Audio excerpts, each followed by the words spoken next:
तो हेलो बच्चा लोग, आज हम डिस्कस करने वाले हैं एक इम्पॉर्टेंट टॉपिक जो कि एग्ज़ाम के पॉइंट ऑफ व्यू से बहुत ज़्यादा इम्पॉर्टेंट है। अब एग्ज़ाम में बहुत सारे चैप्टर इंपॉर्टेंट है, बट कौन से चैप्टर की बात करें तो बेटा हम डिस्कस करने वाले हैं इसके अंदर एक इम्पॉर्टेंट चैप्टर जो कि है आय तथा रोजगार का निर्धारण। ये वाला जो टॉपिक है ना, ये बहुत ज़्यादा इंपॉर्टेंट है और एग्ज़ाम में बहुत तगड़े से आ जाता है। और हाल फिलहाल आप लोग कई लोग इसमें से इसी की तैयारी कर रहे हैं। तो क्या होता है, कैसे होता है, उसी को हम डिस्कस करेंगे आज। चलिए डिस्कस करते हैं टॉपिक को। तो सबसे पहले इसको डिस्कस करने से पहले हमें डिटेल पता होनी चाहिए कि हम क्या पढ़ने वाले हैं। तो सब्जेक्ट क्या पढ़ने वाले हैं, आप सभी को पता है कि आज जो हमारा सब्जेक्ट रहने वाला है वो यहाँ पर क्या रहेगा, हम पढ़ने वाले हैं इकोनॉमिक्स के बारे में। इकोनॉमिक्स, और कौन से क्लास की, 12th क्लास की पढ़ने वाले हैं। ठीक है, इकोनॉमिक्स के साथ साथ चैप्टर कौन सा है मैंने बता दिया, हमारा ये समग्र मांग वाला चैप्टर है। समग्र मांग वाला चैप्टर है, तो आप देख लीजिएगा समग्र मांग आपको कितना आता है कितना नहीं आता है। और ये चैप्टर नंबर किसी के में 7 है, किसी के में 8 है, आपके अकॉर्डिंग देख लीजिएगा। पार्ट क्या है, पार्ट ये हमारा आज 1 डिस्कस करेंगे इसके अंदर हम, और ओवरऑल डिस्कस करेंगे इसके अंदर क्या क्या टॉपिक आते हैं। तो चलिए डिस्कस करते हैं। देखिए सबसे पहली चीज़, अगर मैं इंग्लिश में बोलूँ तो इस चैप्टर को कहते हैं एडी। फुल फॉर्म है इसकी, अगर मैं बोलूँ तो वो है एग्रीगेट डिमांड। अब ये एग्रीगेट डिमांड को हिंदी में क्या कहते हैं जी, एग्रीगेट डिमांड को हिंदी में कहते हैं समग्र मांग। अब क्योंकि हम इसका क्विक रिवीजन कर रहे हैं तो समग्र मांग के अंदर क्या क्या आता है मैंने बता दिया आपको। समग्र मांग की जब बात आती है तो उसमें एक वर्ड जो दिया समग्र। समग्र का मतलब होता है टोटल। हमारी अर्थव्यवस्था में जितनी भी चीज़ें बन रही हैं, चाहे वो वस्तु हो या सेवा हो, सबका जोड़ दिया जाए टोटल, तो उसे क्या बोलते हैं, समग्र मांग। और हमारी अर्थव्यवस्था में ये चीज़ें बनाता कौन है या खर्च कौन करता है, ये कई सारे सेक्टर है। ध्यान रखना, सबसे पहले चीज़ें बनेंगी, उसके बाद बिकेंगी। बिकेंगी तो इसका मतलब कोई खर्च करेगा।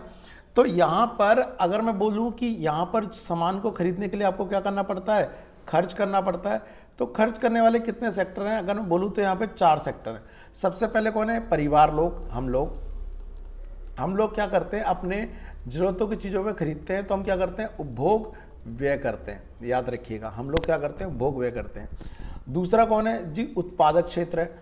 उत्पादक क्या करता है जी, उत्पादन निवेश करता है, अपनी चीज़ों को उत्पादन करने के लिए निवेश करता है। फॉर एग्जाम्पल, अगर मैं ये वीडियो लैपटॉप पर रिकॉर्ड कर रहा हूँ, ठीक है, तो यह लैपटॉप पे पढ़ा रहा हूँ आपको, तो यहाँ पर मैंने लैपटॉप खरीदना मेरे लिए क्या कहलाएगा, एक तरह से निवेश कहलाएगा।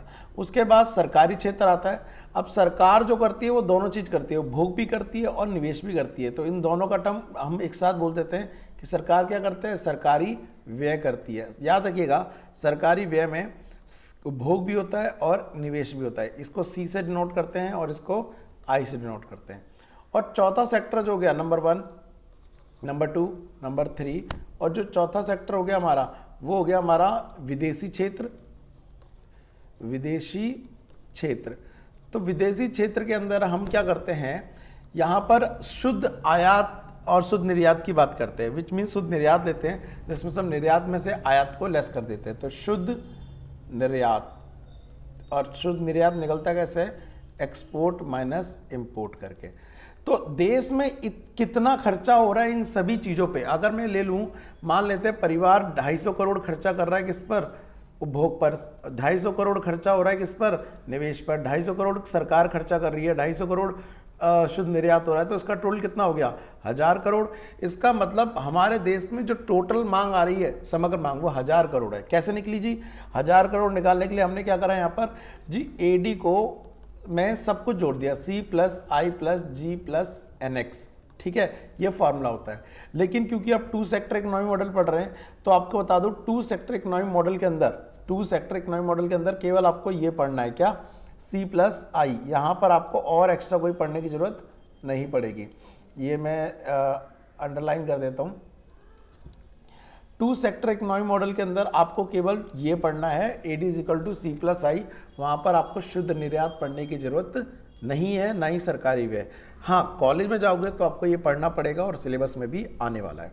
तो अभी के लिए वैसे तो AD = क्या हो गया, C + I, बट क्या रियलिटी में C + I होता है, नहीं, रियलिटी में AD = C + I + G + NX होता है। तो डेफिनेशन पे जाएं तो क्या है, देखो जरा, ये कह रहा है यहाँ पर, समग्र मांग से अभिप्राय अंतिम वस्तुओं और सेवाओं के कुल मूल्य से है जो अर्थव्यवस्था के सभी क्षेत्र मैंने बता दिए कितने क्षेत्र हैं, 4 क्षेत्र हैं। एक लेखा वर्ष, मतलब एक वर्ष की बात हो रही है यहाँ पर, जो 1 अप्रैल से 31 मार्च तक चलता है, जैसे तुम्हारा स्कूल चलता है। अवधि के दौरान दिए गए आय के स्तर पर खरीदने की योजना बताए। स्तर पर, ये सर नहीं है, स्तर पर है, ठीक है। यहाँ पर जैसे लिखा हुआ है AD is equal to C plus I plus G plus NX, जिनका मीनिंग यहाँ पर दिया हुआ है, ठीक है। इसी की तरह समग्र की तरह समग्र पूर्ति भी आपको पढ़ना पड़ेगा। समग्र पूर्ति क्या होता है? समग्र पूर्ति की जब बात करते हैं, अच्छा ये याद रखिए, ये फॉर्मूला आप याद रखिएगा, ये अभी बाद में यूज होगा। समग्र पूर्ति में अब ध्यान रखना, जब हम समग्र मांग में बात कर रहे थे तो यहाँ पर एक तरह से खर्च करने वाले व्यक्ति की तरफ से बात कर रहे थे, लेकिन हम जब खर्च कर रहे हैं तो कोई बनाएगा भी उन चीज़ों को। मतलब कि अगर आप मान लो कोचिंग ही पढ़ रहे हैं तो मैं जो हूँ वो पूर्ति करता हूँ, लेकिन तुम क्या हो? भोग करता हो।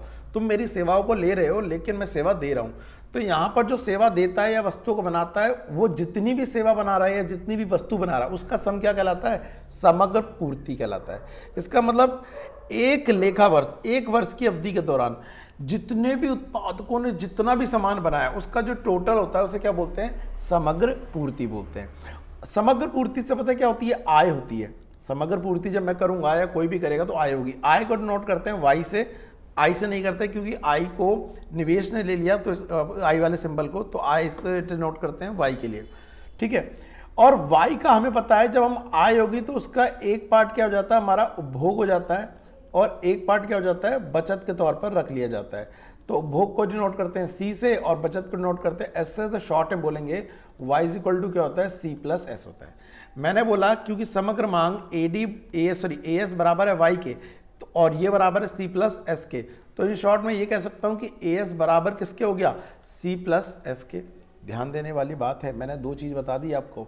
AD इज इक्वल टू होता है C प्लस आई, लेकिन AS का फॉर्मूला क्या होता है? C plus S. ये एक तरह से आप बोल सकते हो समग्र पूर्ति और समग्र मांग के क्या हैं?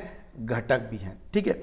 अब जब इसी को आगे आप पढ़ेंगे समग्र मांग और समग्र पूर्ति को, तो समग्र पूर्ति की पहले डेफिनेशन भी साथ में चलो। समग्र पूर्ति से वस्तुओं और सेवाओं के मौद्रिक मूल्य से है, जिसे एक अर्थव्यवस्था में एक दी हुई समय अवधि, जो कि कितना है? 1 वर्ष में सभी उत्पादकों द्वारा पूर्ति करने के लिए तैयार करते हैं। मतलब जो हम उत्पादक हैं वो कितना बेचना चाहते हैं, ध्यान रखना, योजना बना रहे कि मैं 1 साल में इतना बेचूंगा गुड्स या फिर सर्विस, उसका जो टोटल होता है उसे समग्र पूर्ति बोलते हैं। और समग्र पूर्ति राष्ट्रीय आय के बराबर होती है, मैंने बताया आय के, और आय होती है वो C प्लस एस के बराबर होती है। तो आप यही बोल सकते हो कि जो AS होता है उसका फॉर्मूला होता है C प्लस एस होता है, ठीक है। इसे हम आगे डिस्कस करेंगे क्या होगा। अब इसके बाद एक चीज आ रही है इसी से रिलेटेड, उपभोग फलन। उपभोग फलन क्या होता है? उससे पहले आप समझिए, जानकारी समझिए और सुनिए। अगर मैं ये जो नोट्स बना रहा हूँ ऊपर, ये आपको चाहिए, तो मैं ये वाले नोट्स कहाँ पे डाल दूंगा? हमारे जो यूट्यूब बोल रहा हूँ, व्हाट्सएप पे चैनल है IT क्लास के नाम से, वहाँ पे डाल दूंगा। अगर आपके पास इसका लिंक नहीं है तो मैं डिस्क्रिप्शन में डाल दूंगा, प्लीज़ जाके उसको ज्वाइन कर लेना ताकि आपको ये नोट्स मिल जाए। और ये जो PDF है ये भी आपके साथ शेयर कर दूंगा। ये ध्यान रखना, ये इंपॉर्टेंट PDF है जो आपके एग्जाम के पॉइंट ऑफ व्यू से आपको रेडी करनी है और आपको याद होनी चाहिए। ये आप इनको शॉर्ट में क्या बोल सकते हो? आप इन्हें क्विक नोट्स बोल सकते हो। अपनी बुक्स के साथ इसको फॉलो करोगे तो ज़्यादा बेस्ट रहेगा। और साथ ही कोई कन्वर्सेशन करनी है, कुछ पूछना ताछना है, तो आप इंस्टाग्राम पे मुझे फॉलो कर सकते हो IT क्लास के नाम से। वहाँ पर आकर अगर कोई दिक्कत हो तो मुझे मैसेज भी कर सकते हैं, ठीक है। चलिए, तो हमारा टॉपिक क्या है अब? अगला चीज उपभोग फलन। अब ये उपभोग फलन का मतलब क्या होता है? देखो, जैसे वर्ड से लिख रहा है फलन, फलन का मतलब पता है क्या होता है? इसका मतलब एक तरह से मोटा मोटा बोल सकते हो संबंध। अब ये किस किस के बीच के संबंध की बात है? 2 चीजों के बीच। एक तो आय बोले तो y, और एक दूसरा हो गया आपका उपभोग, और दूसरा क्या हो गया? उपभोग बोले तो C। आय और उपभोग के बीच जो संबंध पाया जाता है उसे बोलते हैं उपभोग फलन। फॉर एग्जाम्पल के लिए, समझाने के लिए मैं ले रहा हूं, ये मान लो हमारा y है, ये हमारा C है। मेरी इनकम 0, खर्चे 40, इनकम 100, खर्चे 80, इनकम 200, खर्चे 200, इनकम 300, खर्चे 250। आप नोटिस करो कि जैसे जैसे हमारी इनकम बढ़ रही है वैसे वैसे भी हमारे खर्चे भी क्या हो रहे हैं? बढ़ रहे हैं। तो इन दोनों के बीच जो भी संबंध पाया जाता है उसे हम क्या बोलते हैं? भोग फलन बोलते हैं। अब यहाँ पर भोग फलन में आपको 2 चीज़ समझने वाली बात है। क्या आप देखिए इनकम 0 है लेकिन हमारे जो खर्चे हैं वो 0 नहीं है, वो 40 है। नोटिस करो, इनकम 0 है लेकिन खर्चे 0 नहीं है, वो 40 हैं। बेटा इस पॉइंट को बोलते हैं स्वायत्त उपभोग। क्या बोलते हैं? स्वायत्त उपभोग। ये एक ऐसी सिचुएशन होती है जब अर्थव्यवस्था में ना आय तो शून्य होती है लेकिन उपभोग शून्य नहीं होते। जैसे एग्जांपल आप अपने आप को ले लो, आपकी आय अभी नहीं है लेकिन तब भी आपके ऊपर खर्चा हो रहा है, पढ़ाई का, खाने का, पीने का, है ना। तो आपके ऊपर जो भी खर्चा हो रहा है उसे हम बोलेंगे स्वायत्त उपभोग, क्योंकि आय शून्य स्तर पे आप कुछ ना कुछ उपभोग कर रहे हैं। इसको डिनोट किया जाता है सी बार से। किसको? ओनली स्वायत्त उपभोग को। लेकिन इसके साथ ही एक और चीज होती है, वो होती है एमपीसी। अभी हम इसे आगे पढ़ेंगे, जिसे हम बोलते हैं क्या? सीमांत उपभोग प्रवृत्ति। सीमांत भोग प्रवृत्ति। सीमांत भोग प्रवृत्ति क्या बताती है? सीमांत भोग प्रवृत्ति ये बताती है कि जैसे जैसे हमारी क्या होगी, आय बढ़ेगी, बोले तो delta C divide by delta Y. कह रहा आय के बढ़ने के साथ साथ जैसे कंजम्पशन में चल जाता है उसे हम बोलते हैं एमपीसी और डिनोट करते हैं इसे बी से। इसलिए उपभोग फलन का एक फॉर्मूला है। क्या है वो फॉर्मूला? कि अगर आपको सी कैलकुलेट करना है तो आपको सबसे पहले तो जो शुरुआत का सी बार है वो जोड़ना पड़ेगा, प्लस उसके बाद आपको एमपीसी रखना पड़ेगा, उसको मल्टीप्लाई करना पड़ेगा एमपीसी को किससे? वाई से। ये फॉर्मूला होता है किसका? उपभोग फलन का। इसको और सिंपलीफाई कर दूं अगर मैं तो आप बोल सकते हो यहां पर कि C is equal to C bar plus MPC को मैंने बोला बी बोलते हैं, तो इसको हम ये फॉर्मूला बोल सकते हैं, जो क्या होता है? उपभोग फलन निकालने का फॉर्मूला होता है। अब इसी के साथ पेपर में कई बार छोटू सा क्वेश्चन इसका भी आ जाता है कि सी निकालो। फॉर एग्जांपल अगर मैं बोलूं कि सी बार 200 है, एमपीसी की वैल्यू दी है 0.90 और वाई जो दिया है वो 1000 दिया है। कह रहा फाइंड द वैल्यू ऑफ सी। ध्यान रखना सी बार गिवन है, सी की वैल्यू निकालनी है। तो इस केस में हम ये फॉर्मूला पुट करेंगे, we know that C is equal to होता है C bar plus B Y. C is equal to C bar कितना है? 200, बी कितना है? 0.90, वाई कितना है? 1000 ब्रैकेट में रखिए, देन 200 इसे मल्टीप्लाई कर दो, ये कितना हो गया? 900 हो जाएगा। ये कितना आ गया? 1100। ये आ गया हमारा सी की वैल्यू। तो ये हमारा क्या हो गया? उपभोग फलन और उसकी इक्वेशन और उसे कैसे काम करती है वही मैंने बता दिया आपको। तो वही चीज यहां पर बताई गई है कि उपभोग फलन क्या है। उपभोग फलन बताता है कि कैसे क्या क्या आय और उपभोग के बीच संबंध है, और उसकी इक्वेशन भी यहां पर दी हुई थी। जो मैंने बोला C is equal to C bar plus B Y, यहां पर सी बार को डिनोट करा गया ए से। तो आप देख लीजिएगा आपके बुक में क्या दिया हुआ है, आप उसके अकॉर्डिंग इसको यूज कीजिएगा। ठीक है। अच्छा, एक चीज और बात याद रखने वाली बात है कि जब y 0 है और c 40 है तो उसको खर्च करने के लिए पैसा कहां से आ रहा है जी? इस टाइम पे जो हमारी सेविंग होगी वो -40 होगी। तो इसका मतलब आप ये भी कह सकते हो कि जब भी स्वायत्त भोग होगा तो उस टाइम पे जो बचत होगी वो ऋणात्मक होगी। कभी भी ऐसा तो हो नहीं सकता है कि हाँ भोग भी हो जाए और पैसा भी खर्च ना हो। जब नहीं आ रहा है तो पैसा खर्च कहाँ से होगा? पुरानी सेविंग से ही होगा। तो वो चीज़ वाली बात यहाँ पर है। ठीक है।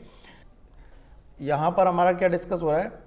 हमारा डिस्कस हो रहा है करना है हमारे को एपीसी क्या होता है, एपीएस क्या होता है, एमपीसी क्या होता है और एमपीएस क्या होता है। ये सारी चीज़ें डिस्कस करेंगे इसके अंदर। या अगर इसे वन शॉट है वही बनाना है तो मैं अभी डिस्कस कर लेता हूँ। चलो छोड़ो, क्या ही बात का रखना, आ जाओ। एपीसी जिसका फुल फॉर्म होता है एवरेज प्रोपेंसिटी टू कंज्यूम। ठीक है। शॉर्ट में तो इसका फॉर्मूला होता है जी सी बाय वाई। याद रखिएगा कुछ चीज़ों का मीनिंग लिख रहा हूँ। सी का मतलब आपको ऑलरेडी पता है क्या होता है? उपभोग होता है। वाई का मतलब ऑलरेडी पता है क्या होता है? आय होता है। और एस का मतलब ऑलरेडी पता है क्या होता है? बचत होता है। तो यहाँ पर इसका मतलब मैं बार बार नहीं लिखूंगा, इसका मतलब हो गया उपभोग डिवाइड बाय आय। ठीक है। ऐसी एक होता है एमपीसी। एमपीसी का मतलब क्या होता है? एम का मतलब होता है marginal propensity to consume. Short में क्या बोलेंगे इसे हिंदी में? सीमांत उपभोग प्रवृत्ति। सीमांत उपभोग इसको प्रवृत्ति भी बोलेंगे। ठीक है, इसका फॉर्मूला क्या होता है जी? जी इसका फॉर्मूला जो होता है वो होता है M P C is equal to delta C by delta Y. Delta का मतलब होता है चेंज, तो इसका मतलब इसे बोलेंगे आप उपभोग में परिवर्तन डिवाइड बाय आय में परिवर्तन। ठीक है, इसको ये बोलेंगे। तो कैसे निकालोगे? मैं एग्जांपल के लिए अगर आपको बोलूं कि मान लीजिए किसी बंदे की इनकम पहले 1000 थी और बाद में कितनी हो गई 2000, और जब उसके 1000 इनकम थी तो वो खर्चा कर रहा था 800, बाद में कर रहा है 1500। अब आप नोटिस करिए, मुझे बताइए उसकी इनकम में कितना चेंज आया है? जी उसकी इनकम में चेंज आया 1000, दिख रहे हो? हाँ, और कंजम्पशन में कितना चेंज आया है? डेल्टा सी, जी उसमें आया है 700। तो आप इसका अगर एमपीसी निकालोगे तो delta C by delta Y करोगे। ठीक है, और डेल्टा सी कितना आया 700, डेल्टा वाई कितना आया 1000, तो कट करके आ गया 0.70, आप इसे ये बोल सकते हो। ठीक है, तो यहाँ पर एमपीसी कितना हो गया 0.70 हो गया। तो ये ऐसे ही निकालेंगे। इसी तरह से दो फॉर्मूले और यूटिलाइज करने हैं आपको, शॉर्ट में लिख दे रहा हूँ, इनकी फुल फॉर्म आप खुद लिखिएगा। क्या? एक होता है एपीएस, जिसका फॉर्मूला होता है S by Y, one short है क्योंकि, तो ये कुछ तो मेहनत आप भी करोगे। और एक होता है एमपीएस, जिसका फॉर्मूला होता है delta S by delta Y. एक और चीज़ याद रखिएगा, एक संबंध होता है किसके बीच? संबंध एपीसी प्लस एपीएस के बीच क्या होता है? वो होता है 1। तो अगर मैं कहूँ कि एपीसी कितना है बेटा 0.90 है, तो बताओ एपीएस कितना होगा? तो आप ये फॉर्मूला लगा देंगे simple, 0.90 plus APS is equal to 1। तो अगर एपीएस निकालना तो फॉर्मूला क्या बना? 1 माइनस 0.90, ये आ गया 0.10। ठीक है, ये फॉर्मूला हो गया एपीएस का। ऐसे ही एक और संबंध होता है किसके बीच? संबंध होता है जी MPC plus MP is equal to 1। तो अगर एक की वैल्यू गिवन होगी तो आप दूसरी वैल्यू क्या निकाल लोगे इसी तरह से। ठीक है, साथ ही एक चीज रह गई किसके बीच? उपभोग फलन ने बता दिया, एक होता है बचत फलन। बचत फलन क्या होती है जी? हमें पता है y इज इक्वल टू क्या होता है? c प्लस एस होता है, और मैंने c की इक्वेशन आपको बताई थी कि क्या होती है? c is equal to C bar plus B Y होती है। तो अगर मुझे s की इक्वेशन निकालनी है तो क्या बनेगा? y माइनस सी बनेगा फॉर्मूला, अगर इसको मैं अप्लाई करूँ तो y माइनस, अब c का पूरा फॉर्मूला ये वाला पुट कर देंगे, तो सी bar plus B Y. Equation खोलो, y माइनस, ये ब्रैकेट देखो दिख रहा है, ब्रैकेट ऊपर तो ये माइनस हो जाएगा, सी बार प्लस ये, सॉरी ये भी माइनस हो जाएगा, ये माइनस हो जाएगा, तो माइनस बी वाई। अब इसमें से माइनस सी bar plus 1 minus B Y, ये इक्वेशन बन रही है, याद रखिएगा। अब इसमें सेविंग कंजम्पशन तो कोई माइनस हो नहीं सकते, तो अगर मैं साफ सी इक्वेशन लिखूं यहाँ पर, तो एस की इक्वेशन बनेगी, एक्चुअली कंजम्पशन यहाँ पे माइनस में नहीं है, यहाँ पे सेविंग माइनस में, तो 1 माइनस बी वाई। ये एक फॉर्मूला और नोट कर लीजिए, इसके न्यूमेरिकल हम बाद में करेंगे। ये किसकी इक्वेशन है? ये है हमारी बचत फलन की। और मैंने ऊपर आपको कौन सी कराई थी? मैंने ये करवाई थी आपको उपभोग फलन की इक्वेशन, ये रही। ठीक है, ये वाली, ये दोनों चीज़ें हमारी क्या है? इंपॉर्टेंट है। तो मैंने इसी के अंदर ये भी बता दिया क्या होता है एपीसी और क्या होता है एमपीसी। यहाँ पे कुछ इंपॉर्टेंट टर्म्स दिए नोट्स में, याद रखिएगा। एपीसी, एक का मतलब है उपभोग और आय बराबर हैं दोनों। एपीसी एक से ज़्यादा हो सकता है, बिल्कुल हो सकता है। क्या एपीसी एक से कम हो सकता है? तो कब होगा? जब हमारी इनकम बढ़ जाएगी, तो यस, इनकम ज़्यादा हो जाएगी, कंजम्पशन कम हो जाएंगे, तो ऐसा हो सकता है। हाँ, लेकिन एपीसी कभी शून्य नहीं हो सकता। शून्य होने के लिए सी को कितना होना पड़ेगा? 0, जो कि ऐसा कभी हो नहीं सकता। इनको प्लीज़ जरूर पढ़ लीजिएगा, क्योंकि पेपर में इनसे क्या बनेगा? आपका एमसीक्यू बनेगा कि एपीसी की वैल्यू मैक्सिमम क्या हो सकती है, एपीसी की वैल्यू मिनिमम क्या हो सकती है। इसी के साथ बचत प्रवृत्ति के वाले भी पढ़ लेना, मैंने ये ऑलरेडी आपको बता दिया है। ठीक है, बचत शून्य भी हो सकती है, बचत माइनस में भी जा सकती है। क्यों? क्योंकि जब आप स्वाद उपभोग की बात करोगे तो उस टाइम पर उपभोग कुछ ना कुछ होगा, लेकिन बचत तो ऋणात्मक में होगी, और बचत अगर ऋणात्मक होगी तो उसका एपीएस भी ऋणात्मक आ सकता है। ठीक है। इसके अलावा अब जो क्वेश्चन आपको पढ़ना है, दो चीजें, ये फॉर्मूले मैंने आपको बता दिए, 2 पॉइंट सिंपल से, फिर इसके न्यूमेरिकल पढ़ाऊंगा मैं नेक्स्ट पार्ट में आपको। एक होता है प्रेरित निवेश और एक होता है स्वायत्त निवेश, जिसे स्वतंत्र निवेश कहते हैं। देखो, स्वायत्त निवेश स्वायत्त उपभोग की तरह है, जो आय के बढ़ने या घटने पर जिस पर कोई प्रभाव नहीं पड़ता, चाहे आय ज़्यादा हो चाहे आय कम हो, वो निवेश उतना ही रहेगा, तो उसे बोलते हैं स्वायत्त निवेश, ठीक है। लेकिन वह निवेश जो आय के बढ़ने और घटने पे बढ़ेगा, अगर आय बढ़ेगी तो निवेश बढ़ेगा, आय घटेगी तो निवेश घटेगा। इसका छोटा सा एग्जांपल देता हूँ घर के लेवल पे। मान लो घर वाले तुम्हें पढ़ा रहे हैं, तो ये एक तरह का छोटा सा निवेश है, लेकिन क्या घर की आय कम हो जाएगी तो वो तुम्हारी पढ़ाई छुड़वा देंगे? नहीं, ये ऐसा निवेश है जो आय बढ़ेगी या घटेगी तब भी उतना ही होता रहेगा, ऐसे बोलेंगे आप स्वायत्त निवेश। लेकिन मान लो वो गोल्ड में इन्वेस्टमेंट कर रहे हैं, तो अब इस केस में अगर वो गोल्ड खरीद रहे हैं वो तभी खरीदेंगे जब आय बढ़ेगी, अदरवाइज उसमें ज़्यादा निवेश नहीं करेंगे। और अगर आय घटेगी तो ये निवेश क्या करेंगे? कम। तो ऐसे निवेश जो आय से प्रेरित होता है उसे बोलते हैं हम प्रेरित निवेश। यहाँ तक मैंने आपको पढ़ाया है, या आप इसे बोल सकते हो ये पार्ट एक तरह से 7 हो गया है, जिसके अंदर मैंने क्विक रिवीजन पार्ट 7 का कराया है। नेक्स्ट पार्ट में मैं इसके न्यूमेरिकल डिस्कस करूँगा और उसको नेक्स्ट पार्ट के साथ मर्ज भी कर दूंगा जब वन शॉट बनाएंगे। तो आज के लिए इतने ही, मिलते हैं नेक्स्ट पार्ट में, तब तक के लिए thank you, tata, bye bye.